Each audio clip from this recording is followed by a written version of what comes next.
قد كفاني علم ربي من سؤالي. Saya pada waktu itu kedatangan seorang ustadz. Ustadz itu bilang ke saya begini, "Dok, antum yakin gak sih dok kalau antum masuk surga? Kalau seandainya itu menimpa bapak ibu di sini semua ada yang bertanya seperti itu, kira-kira jawabannya apa?" Jawabannya apa? Jawabannya apa? Yakin gak masuk surga? Insya Allahnya berapa persen ya, ragu banget ya. Saya bilang sama Ustadz itu, yakin Ustadz, karena Allah menurut prasangka hambanya. Saya pakai dasar juga. Tapi Ustadz itu bilang gimana? Kayaknya antum masuk neraka deh. Waduh, Masya Allah, kok bisa begitu Ustadz? Saya udah bilang yakin begini, tapi dia bilang begitu. Tapi dia memberikan data. Apa yang diberikan ke saya pada waktu itu? Dia ambil satu obat. Itu obat pengencer darah. Biasanya diberikan untuk penderita penyakit jantung atau gangguan kekentalan darah. Isinya apa? Heparin dan warfarin. Di situ tertuliskan kata porsin origin. Ada yang tahu? Porsin itu artinya babi. Berarti dokter sudah ngeresepin babi. Obat untuk benjol dan varises. Ya, baru tahu ya. Lagian sih kalau dikasih dokter tuh tanya dulu halal apa haram. Ya, jangan ditelan aja ini. Sampai akhirnya bilang gimana, dokter kalau ngeresepin itu tidak kondisi darurat tidak dibolehkan, tapi kalau darurat dibolehkan. Tapi kalau nggak darurat nggak boleh memberikan barang-barang haram. Ketika barang haram itu dimakan oleh pasien, kemudian pasien itu ibadah dan ibadahnya tidak diterima oleh Allah, nanti bagaimana pertanggungjawaban dokter di akhirat? Kira-kira gimana saya? Bisa jadi saya menjadi orang yang rugi. Diambil lagi obat yang kedua. Trak. Apa obatnya pada waktu itu? Analsik. Ada yang tahu analsik? Analsik itu obat pusing. Dan ini resepnya oleh dokter yang resepin. Ya. Kalau kita pusing minum Panadol, Paramek nggak mempan, ini dokter ngasih analsik top chair. Ada yang tahu isi analsik apa? Antalgin dan diazepam. Ada yang tahu diazepam itu apa? Narkoba. Jadi kalau Anda minum analsik, fly, plak, enak itu. Maka itu jadi ketagihan kita itu. Ya. Contoh yang paling sering lagi kalau saya lurusin resep kodein. Kodein ini kan obat untuk batuk. Itu derivat dari golongan tadi. Ya, diazepam. Contoh lagi penghilang nyeri yang mengandung morfin. Itu juga golongan-golongan narkoba. Boleh jadi saya sudah mencetak generasi-generasi narkoba. Itu gara-gara dokter meresepkan itu. Diambil lagi obat yang ketiga. Ustadz ini cerdas. Diambil obat yang ketiga pada waktu itu apa? Saya mohon maaf nyebut merek ya. Dioplasenton. Isinya tahu nggak itu apa? Nggak tahu ya? Plasenta. Plasenta tahu? Ari-ari. Ya. Ari-arinya dari apa kira-kira? Nggak tahu ya? Kalau kita lahiran dapat ari-ari, kita ngapain tuh ari-arinya? Kalau orang Indonesia kreatif, dikubur, kasih pulpen, kasih pensil, kasih kaca, kasih kurungan ayam, kasih kreatif kan? Saya bilang kan, di luar negeri lebih kreatif lagi, dipakai untuk obat-obatan. Jadi hati-hati itu, jangan-jangan kita ngolesin hari-hari bayi gitu ya. Ini real ya. Diambil lagi obat yang selanjutnya tuh saya sebutin di sini saja kali ya. Mohon maaf. Oh ini nih, ini penting sekali nih. Mohon maaf saya bolak-balik ya. Jadi sesungguhnya Allah telah menurunkan penyakit dan obat dan menjadikan untuk kamu bahwa tiap penyakit ada obatnya. Oleh karena itu berobatlah. Jadi berobat itu perintah. Tapi dilanjutkan, tetapi jangan berobat dengan yang haram. Ini perintah loh. Saya pernah melihat hadis ini di sebuah rumah sakit. Tapi rumah sakit itu stop sampai sini. Titik. Kurang ajar nggak tuh? Oleh karena itu berobatlah. Jadi berobat itu perintah betul. Tapi nggak dilanjutin nih. saya rekam itu. Tapi setelah saya komplain ditutup itu akhirnya, ya, karena nggak benar motong hadis. Ya. Ini saya contohin. Karena kenapa? Karena doa kita tidak akan dikabulkan oleh Allah. Ini hadisnya. Ini contoh obat yang mengandung alkohol. Mohon maaf. Gitu ya. Ini yang mengandung alkohol. Ya, jadi maka itu kenapa obat tidak ada tulisan halalnya. Tidak ada tulisan halalnya itu. Ya. Itu ya. Ini contoh yang mengandung plasenta, ya. Ini untuk menambah air susu nih, jadi hati-hati. Ini contoh yang sumbernya jelas tertulis kata ini, tapi sekarang sudah diganti dengan tulisan porsin supaya masyarakat bias, gitu ya.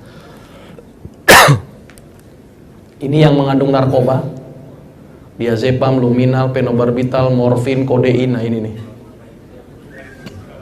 Kalau dikasih lagi stres, dikasih obat anti stres, nah ini nih, jangan-jangan narkoba. Makanya itu kalau mau jadi pecandu narkoba gampang, datang aja ke dokter, gitu ya. Dok, saya stres, pasti dikasih narkoba, gitu ya. Repot-repot beli ke narkoba, ya. Ini insulin, ya. Insulin itu ternyata data terbaru 70% dari manusia. Contohnya Actrapid. Diambil itu tulisnya adalah human insulin. Itu diambil dari manusia yang telah meninggal, menderita penyakit kanker pankreas, menghasilkan insulin dalam jumlah yang banyak, diambil, kemudian dibuatlah obat yang namanya insulin. Selebihnya dari sapi, tapi terbaru saya tidak melihat adanya sapi. Mohon maaf saya nyebut kosmetik. Saya nggak bilang ini halal atau haram, ya. Tapi ini belum ada tulisan halalnya. Mohon maaf ini ya. Saya lewatin aja deh, nggak enak saya. Kok sensitif banget sih ini sama kosmetik. Bu, kalau menurut saya ya, kalau pakai bedak, parutin aja itu bengkoang, Bu. Saya yakin lebih putih, Bu, dari bedak, ya. Kalau mau lipstik, olesin itu dengan madu, saya yakin tambah manis. Ya, artinya hati-hatilah memilih kosmetik ya, carilah yang halal ya, jangan yang tidak halal, gitu ya. Intinya begini, Bu, babi ini banyak manfaat. Bulunya dipakai untuk sikat gigi. Jadi hati-hati sikat gigi yang halus-halus, jadi hati-hati. Kulitnya dipakai untuk jaket, tas, sepatu. Saya kebetulan korban pembelian sepatu dari kulit babi. Gimana ciri-cirinya nanti saya ajarin nanti. Ya. Tulangnya dipakai untuk tambalan gigi. Maka itu nanya dulu sama dokter gigi, ini tambalannya dari babi apa enggak? Yang paling aman itu adalah tambalan yang dari puskesmas yang mengandung amalgam. Ya, amalgam yang warnanya hitam-hitam itu lebih aman. Nggak apa-apa, biarin hitam, gitu ya. Lemaknya jelas ya, kode E. Dagingnya dulu heboh dengan dendeng atau abon dari babi. Ya. Organ-organnya dipakai untuk obat-obatan. Intinya babi banyak manfaat, tapi jadi cobaan buat kita. Ini contoh panduan sepatu yang dari kulit babi. Jadi ada bintik-bintik segitiga. Yang jelasnya inilah. Nah ini nih. Nih 1, 2, 3, 1, 2, 3, 1, 2, 3. Nanti lihat sepatunya. Kalau ternyata dari kulit babi, mendingan pulangnya nyeker aja deh. Buang ke sepatu, gitu ya. Iya. Kira-kira kita harus diam nggak dengan kondisi ini? Saya kok jujur saja saya prihatin. Masa kita tidak punya solusi pengobatan yang lebih bagus dan lebih baik? Apa yang terbaik? Inilah pengobatan cara Nabi. Rasul sudah mengajarkan. Tidak mungkin Rasul itu diturunkan di muka bumi ini hanya untuk masalah ekonomi saja. Sangat tidak mungkin. Masalah akidah saja sangat tidak mungkin. Tapi Rasul diturunkan untuk menyelesaikan semua permasalahan, termasuk masalah kesehatan. Cuma tidak ada yang mau mengkaji. Maka itu tidak heran umat Islam banyak yang sakit karena tidak pernah mau mengkaji. Kita akan coba kaji satu-satu. Saya nggak tahu nih waktu sampai jam berapa ini. Ini izin.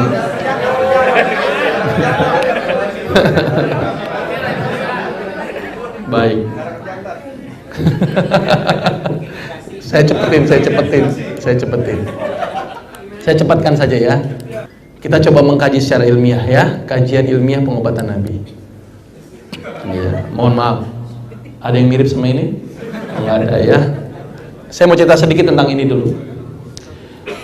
Monyet ini sesosok makhluk yang harus ada yang kita contoh, tapi juga harus ada yang kita tinggalkan.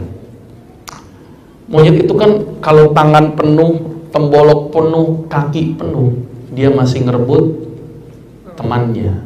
Jangan dicontoh kayak begini, serakah seperti monyet. Tapi contohlah makanan monyet. Coba kalau Bapak Ibu lihat, anak-anak zaman dulu, ya, umur 9 bulan itu sudah berdiri. Dan bahkan setahun sudah berlari.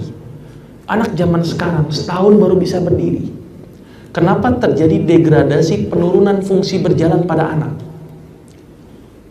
Karena ternyata anak-anak zaman sekarang, makanan yang pertama kali diberikan kepada anak-anaknya adalah Promina, Sun, Nestle.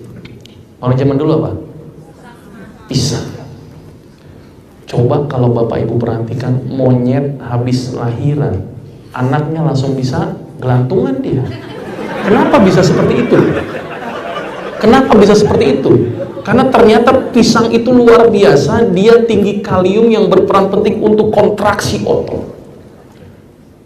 Dan ternyata pisang itu sangat luar biasa, diabadikan oleh Allah dalam surat Al-Waqi'ah. Di surga itu ada pohon pisang yang bersusun-susun. Dan ternyata pisang itu juga bikin mood seseorang menjadi baik. Penelitian di di Medan, ada seorang dokter spesialis gizi klinik meneliti efek pisang untuk kandungan serotonin. Apa itu serotonin? Zat yang bikin mood seseorang menjadi baik yang dihasilkan oleh otak. Dan ternyata makanan yang paling tinggi serotonin itu hanya ada 2. Ini yang paling tinggi ya, kurma dan pisang. Orang yang tinggi serotonin, maka moodnya menjadi baik. Orang yang rendah serotonin, moodnya menjadi tidak baik. Maka itu kenapa kalau di bulan puasa makan kurma banyak, jualan kurma banyak. Maka itu tidak heran kenapa di bulan puasa banyak orang yang baik. Mungkin gara-gara kurma, tapi setelah bulan puasa, walau alam, gara-gara kurmanya nggak dimakan. Nah, itu timbul pertanyaan, buktinya Abu Jahal, Abu Lahab makan kurma, jahat-jahat juga. Nah, ini berarti berhubungan dengan masalah hidayah. Sama halnya dengan pisang. Pisang itu juga tinggi serotonin. Tapi ternyata yang paling tinggi serotoninnya adalah kulit pisangnya. Jadi kalau Anda pengen moodnya paling bagus, supaya bagus terus, jangan lupa makan pisang sama kulitnya. Kalau doyan, gitu ya. Nah, saya minta perilakunya seperti inilah. Ini bener ini, ada kambing nggak dimakan sama dia, gitu ya. Tapi saya pengen perilakunya seperti perilaku lebah. Coba, lebah itu makhluk yang pekerja keras. Dia banting tulang dari pagi sampai malam. Enggak, lebah nggak mungkin sampai malam ya. Kalau malam nyasar ya, gitu ya. Dari pagi sampai sore, lebah itu nyari apa? Madu. Untuk siapa coba? Bukan untuk dirinya. Kita nyari uang untuk siapa? Diri kita dan keluarga kita. Harimau nyari makanan untuk dirinya dan keluarganya. Tapi lebah nyari madu bukan untuk dirinya. Luar biasa itu lebah. Nyari madu, dapat sebagian untuk campuran polen, sebagian disimpan untuk orang lain. Maka itu kalau ada orang yang nggak minum madu, menurut saya zolim sama lebah. Gitu ya. Dia sudah banting tulang, ini nggak dimakan. Gitu kan ya. Kalau lebah ngumpulin madu 10, itu ternyata lebah itu hanya memakai 1 bagian saja untuk campuran polen, 9 bagian untuk orang lain. Maka itu kalau kita berperilaku seperti lebah, punya gaji 10 juta, 9 juta diinfakkan, 1 juta dipakai. Sepakat? Oh, tahu sih nih. Sepakat ya di sini ya? Sepakat ya. Ini harusnya kotak sedekah muter lagi nih, gitu ya. Gitu ya. Baik, artinya lebah sangat luar biasa. Saya nggak akan mengkaji ini. Saya akan coba analis dari 2 konsep ini. Ada konsep pengobatan konvensional, itu yang sering kita lihat sehari-hari. Ada lagi konsep pengobatan alami, itu hasil interaksi manusia dengan alam. Contoh gini, di Cina itu terkenal dengan nama akupunktur. Itu gara-gara apa? Gara-gara ada orang demam, nginjek duri, sembuh. Akhirnya terbentuklah titik-titik akupunktur. Di India terkenal dengan namanya Ayurveda, pernah dengar ya? Itu konsep pengobatan karena dia menganut perilaku binatang. Karena orang India itu mengakui bahwa sapi dan kerbau sebagai Tuhannya. Sehingga dilihatlah perilaku kerbau dan sapi. Oh, ternyata kerbau itu sehat-sehat, ternyata kerbau mandi lumpur. Akhirnya orang India ikut mandi lumpur. Dan pengobatan ini terkenal dengan nama mat terapi, terapi rendam lumpur. Makanya itu kalau ngeliat lumpur, ngerendam aja sekalian, gitu ya. Tapi ternyata luar biasa itu lumpur. Dan itu pernah dipraktekkan di sebuah rumah sakit di Purwakarta dengan berendam lumpur. Di Inggris ada namanya homeopathy. Di Sri Lanka ada namanya naturopathy. Masing-masing daerah punya pengobatan yang memiliki ciri khas masing-masing. Pertanyaan saya, di Indonesia ciri khas pengobatannya apa? Apa? Dukun mah banyak Pak, di mana-mana. Betul Pak, satu-satunya pengobatan yang tidak ada di negara manapun adalah kerokan. Betul Pak. Cerdas ini Bapak. Jangan ketawa loh, ini kita harus bangga loh. Kemarin saya tuh ceramah di Malaysia sama Singapura ketika saya menanyakan, saya punya konsep pengobatan yang tidak ada di negara manapun. Kerokan. Dan saya bangga dengan itu. Ada yang pernah kerokan? Banyak dokter bilang kerokan nggak boleh. Ketahuan nih dokternya nggak pernah belajar kerok terapi, saya pikir. Saya mau cerita kerokan dulu, saya sangat bangga nih dengan kerokan. Ini ciri khas masyarakat Indonesia. Silakan kalau mau pernah ada yang ke Singapura atau ke Amerika atau ke Inggris, lihat ada nggak kerokan. Saya yakin nggak pernah ada. Ya, penelitian ini dilakukan oleh seorang peneliti dari Jepang. Orang Jepang itu datang ke Indonesia ingin melihat perilaku binatang pada waktu itu yang dilihat kera. Tapi dalam perjalanan penelitiannya, dia melihat adanya perilaku orang Indonesia yang aneh-aneh. Di Jepang, orang gambar tato biasa gambar tato. Tiba-tiba dia melihat orang Indonesia tengah-tengah sehari, siang bolong, ada orang jalan nggak pakai baju tatoan. Bingung dia. Ini ada apa ini kok orang Indonesia pakai gambar di belakangnya? Dasar orang Jepang, dia penasaran, bertanyalah kepada orang tersebut. Pak, Bapak ini orang yang paling hebat di sini. Gitu. Dia bilang begitu. Karena orang di Jepang itu kalau orang gambar tato kan hebat sekali kan gitu kan. Orang bilang apa yakuza macam-macam ya. Dia bilang lagi, saya bukan orang paling hebat. Saya ini lagi sakit, saya pakai kerokan. Dia bilang begitu. Dia mikir lagi, mana ada kok dengan dikerok itu kok bikin orang jadi sehat. Kok bikin orang jadi obat. Dasar orang Jepang penasaran dia. Kok gambar-gambar kok bisa jadi obat. Aneh kan buat mereka. Buat kita mah nggak aneh gitu ya. Akhirnya diambil itu darah orang yang sebelum dikerok sama udah dikerok. Apa yang dilihat? Yang dilihat adalah daya gerak makrofag. Makrofag itu adalah sel darah putih. Jadi ternyata orang yang setelah dikerok sel darah putihnya itu lebih aktif dalam memakan kuman. Kemudian dia mengukur lagi BMR, basal metabolism rate-nya. Ternyata orang yang dikerok meningkat BMR-nya dibanding sebelum dikerok. Makanya itu orang bisa kerok langsung keringetan macam-macam. Di situ dia mengambil kesimpulan kerok itu bagus untuk pengobatan asal. Nah ini asalnya penting nih. Yang pertama, kerokan nggak boleh pakai logam. Ini jadi ngomongin kerok ya, nggak apa-apa deh, biarin deh ya. Kerokan nggak boleh pakai logam karena itu bikin iritatif. Ya, pakai apa? Bawang. Nggak terasa, biarin aja. Pokoknya bawang.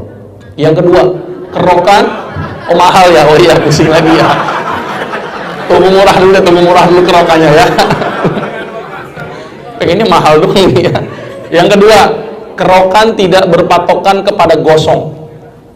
Kita itu kan kadang-kadang kalau belum gosong, belum pindah-pindah itu kerokan. Terus baru pindah. Ini yang salah ini. Cukup 3-5 kali saja untuk berkerok itu. Jadi tidak perlu lebih. Dan yang ketiga, kerokan kadang-kadang kita asal-asalan. Asal gambar tulang ikan, jadi gitu kan. Padahal penelitian yang dia lakukan itu harus di sela-sela iga. Jadi tulang rusuk atas, tulang rusuk bawah di selanya. Syukur-syukur yang dikerok kurus, enak. Artinya ini sangat luar biasa, silahkan dipakai. Kalau anak saya sakit, saya kerok. Saya tuh lebih senang dengan cara-cara nenek moyang kita zaman dulu. Anak demam, tempelin bawang merah, itu saya lakukan. Karena ternyata kalau anak-anak kecil terlalu kebanyakan obat, efek sampingnya yang saya khawatirkan. Ya. Apalagi sekarang ini obat ini begitu bebasnya dokter meresepkan. Ya, ini yang saya khawatirkan, antibiotik begitu mudahnya diresepkan oleh dokter. Saya bilang, Masya Allah, di luar negeri itu susah loh pemberian antibiotik, karena terjadi resistensi. Nah, ini juga ingin saya ingatkan, di depan dokter tuh jangan cerewet-cerewet, saya ingatkan. Karena semakin cerewet, semakin banyak obatnya. Contoh, Pak dokter saya pusing, kasih obat pusing. Terus apa lagi? Gatel, mah. Ini lagi, semakin cerewet, semakin banyak obatnya. Makanya itu kalau di depan dokter, diam aja. Saya yakin nggak dikasih obat gitu ya. Tapi artinya memang pengobatan konvensional itu berdasarkan simptom. Saya lebih senang dengan pengobatan nenek moyang kita zaman dulu. Wah, hebat-hebat sekali. Sakit gigi pakai cengkeh, tempelin gitu ya. Sakit panuan pakai lengkoas. Lebih murah beli lengkoas daripada beli apa itu? Apa tuh? Mereknya apa tuh? Obat jamur? Ya Kalpanak. Kan mahal tuh Kalpanak. Bisa berapa? 5.000, 10.000. Beli cengkeh 1.000 bisa sebulan, nggak habis itu. Ya, jadi ternyata untuk panuan gampang gitu ya. Tapi sekarang nggak ngetren lah panuan ya. Ngetrennya tuh jantung, stroke gitu ya. Kalau orang zaman dulu kan panuan, korengan, bisulan gitu ya. Sekarang udah nggak ngetren ini ya. Sekarang udah ngetrennya stroke, jantung gitu ya. Kalau sakit mah, kenapa kita harus mengorbankan badan kita dengan obat-obatan mah? Padahal obat-obat mah itu resikonya tahu nggak? Efek samping dari obat mah adalah salah satunya nih ya, golongan simetidin, ranitidin, famotidin. Efek sampingnya adalah hirsutisme dan ginekomasti. Ada yang tahu? Laki-laki jadi kayak bencong dan perempuan jadi kayak laki-laki. Maka itu sekarang banyak yang bencong gara-gara mungkin obat mah itu. Jadi kalau nanti ada laki-laki makan obat mah, jangan-jangan mohon maaf ya. Ini efeknya yang saya takutkan gitu ya. Kenapa nggak pakai parutan temulawak dan kunyit? Kenapa nggak pakai itu? Itu jauh lebih luar biasa menurut saya.